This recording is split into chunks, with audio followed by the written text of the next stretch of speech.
reagimit të çuditshëm të ministrisë i vjen era ndërhyrje edhe tërësisht ndërhyrje. Këto ndërhyrjet brutale të ministrisë, unë i quaj ndërhyrje politike. Pengesa për mos hapjen e konkursit të rregullt për drejtor është Ministria e Arsimit, Shkencës, Teknologjisë dhe Informacionit. Reagimi i tyre ka qenë i panevojshëm dhe i paarsyeshëm, meq në mënyrë ligjore, në bazë të legjislacionit fuqi që e kemi. Ne kemi caktuar ushtruesin e detyrës duke i respektuar të gjitha dispozitat tona në fuqi.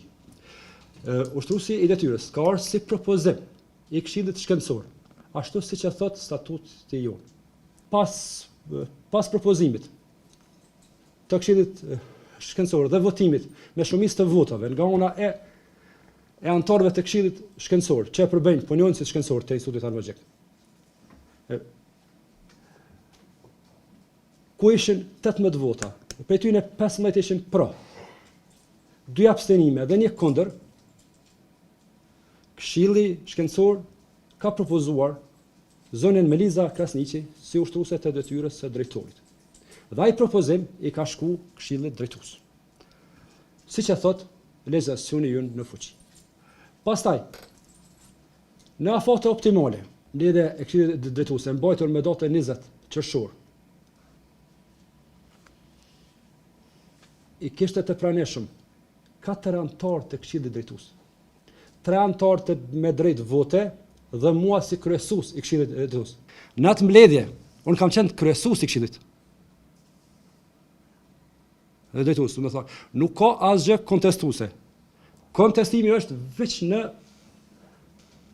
në arsyet që ne nuk i dim. Reagimit të çuditshëm të ministrisë i vjen era ndërhyrje edhe tërësisht ndërhyrje. Brutale. Instituti Armëgjik është institucioni i pavarur kërkimor shkencor. Nuk pranojmë asnjë ndërhyrje të tillë. Jemi të gatshëm të rezistojmë dhe të mbrojmë pavarësinë tonë institucionale. Nuk është propozuar vetëm Meliza Krasniqi, ta kemi qartë. Fadil Grajqevci e ka propozuar edhe Armënor Radushi. Armënor Radushi ka refuzuar propozimin.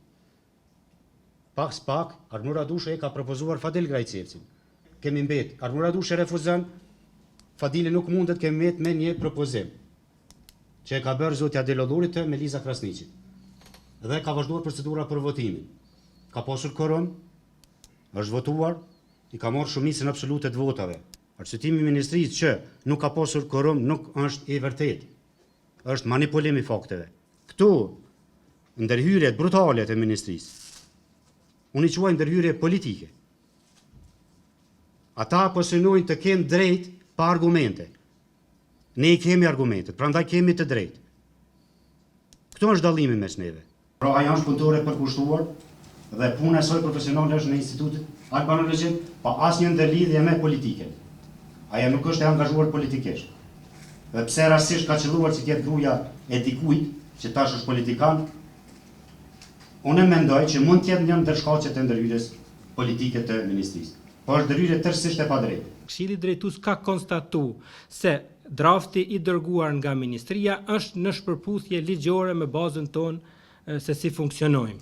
Pra nuk është e vërtetë se instituti nuk ka dashur të hap konkursin ose nuk e ka hapur konkursin. Pjesën e parë të mandatit tim ka qenë Agjencia kundër korrupsionit që ka konstatuar që nuk ka konflikt interesi.